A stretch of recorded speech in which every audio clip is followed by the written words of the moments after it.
belajar materi tentang organ pencernaan manusia. Yuk simak materi berikut ini bersama-sama. Assalamualaikum warahmatullahi wabarakatuh. Selamat pagi semuanya. Bagaimana kabar kalian hari ini? Sudah siap untuk belajar hari ini? Tetap semangat ya. Hari ini kita akan belajar materi tentang organ pencernaan manusia.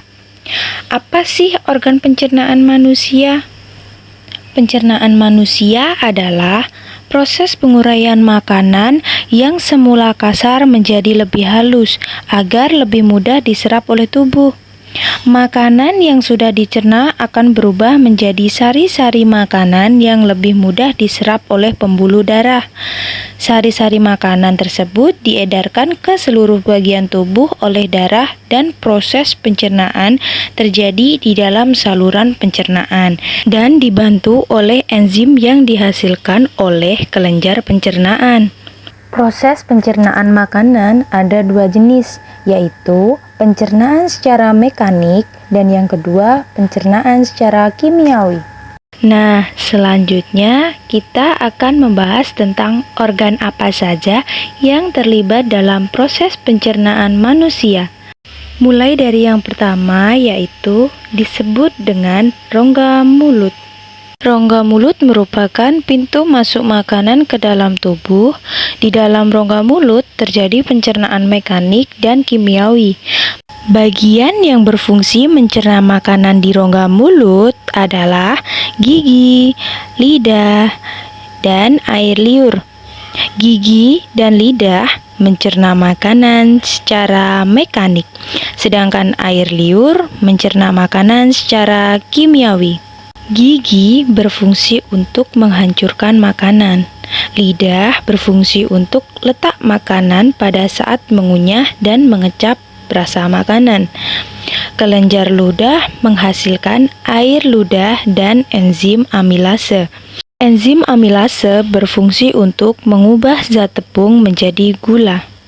Selanjutnya, bagian organ pencernaan yang kedua ada kerongkongan. Kerongkongan adalah bagian saluran pencernaan yang menghubungkan rongga mulut dengan lambung. Kerongkongan menyerupai tabung dengan panjang sekitar 20 cm. Di dalam kerongkongan terjadi gerakan peristaltik, yaitu gerakan meremas-remas yang dilakukan oleh dinding kerongkongan. Organ pencernaan yang ketiga yaitu lambung. Lambung terletak di dalam rongga perut di sebelah kiri atas. Di dalam lambung, makanan dicerna kembali secara mekanik dan kimiawi. Pencernaan secara mekanik dilakukan oleh dinding lambung yang meremas dan mengaduk makanan. Pencernaan kimiawi dilakukan oleh zat-zat yang dihasilkan oleh kelenjar-kelenjar lambung. Kelenjar-kelenjar lambung menghasilkan enzim pepsin, enzim renin, dan asam klorida. Enzim pepsin berfungsi untuk memecah protein menjadi pepton. Enzim renin berfungsi untuk mengendapkan protein susu menjadi kalsein. Asam klorida berfungsi untuk mengasamkan makanan dan membunuh kuman yang masuk ke dalam tubuh. Selanjutnya, organ pencernaan yang keempat yaitu usus halus. Usus halus merupakan usus terpanjang dalam saluran pencernaan. Panjangnya 6-7 meter. Di sepanjang dinding halus ini dihasilkan enzim-enzim yang berguna untuk mencerna hasil pencernaan lambung yang masuk ke usus halus. Adapun enzim-enzimnya, yang pertama yaitu enzim maltase, yang kedua enzim sukrase, yang ketiga enzim laktase, dan yang keempat enzim ereksin. Nah, enzim maltase berfungsi menguraikan maltosa menjadi glukosa. Enzim sukrase berfungsi menguraikan sukrosa menjadi glukosa dan fruktosa. Enzim laktase berfungsi menguraikan laktosa menjadi glukosa dan galaktosa. Enzim ereksin berfungsi menguraikan pepton menjadi asam amino. Nah, usus halus ini terdiri dari 3 bagian. Yang pertama ada usus 12 jari atau duodeno. Panjangnya kira-kira 25 cm atau 12 jari tangan orang dewasa. Terdapat enzim-enzim yaitu enzim amilase yang berfungsi mengubah zat tepung menjadi gula. Enzim tripsin berfungsi mengubah protein menjadi asam amino. Enzim lipase berfungsi mengubah lemak menjadi asam lemak dan gliserol. Yang kedua ada usus kosong atau bisa disebut jejeno. Terletak antara usus 12 jari dan usus penyerapan. Dinding usus kosong mempunyai kelenjar yang menghasilkan enzim, tetapi tidak sebanyak usus 12 jari. Yang ketiga ada usus penyerapan atau bisa disebut ileum, yang merupakan tempat penyerapan sari-sari makanan atau sari-sari makanan diserap oleh pembuluh darah sehingga masuk ke aliran darah dan selanjutnya darah mengedarkan sari-sari tersebut ke seluruh tubuh. Bagian organ pencernaan yang kelima yaitu usus besar. Usus besar bersambung dengan usus halus di bagian bawah sebelah kanan.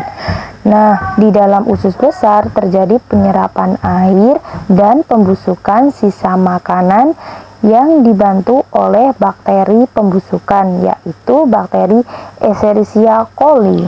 Proses pembusukan menghasilkan kotoran yang dikeluarkan melalui anus. Nah, ini bagian dari anus, bagian organ pencernaan yang keenam. Anus merupakan tempat keluarnya zat sisa makanan yang tidak diperlukan lagi oleh tubuh manusia, yang sering disebut dengan feses. Baik anak-anak, sampai sini kita sudah membahas semua organ saluran pencernaan.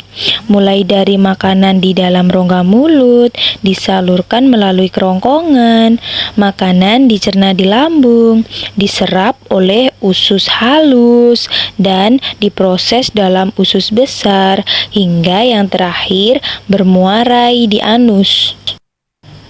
Nah, selanjutnya kita akan membahas tentang organ pencernaan tambahan. Organ pencernaan tambahan ada 3 bagian. Yang pertama ada hati, yang kedua kantung empedu, yang ketiga pankreas. Kita akan membahas satu persatu, mulai dari yang hati.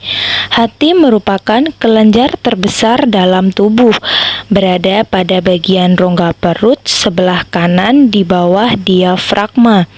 Hati berperan dalam detoksifikasi ketika dalam darah terkandung beberapa zat berbahaya dan bersifat racun, maka hati akan menetralisir racun tersebut sehingga tidak berbahaya bagi tubuh.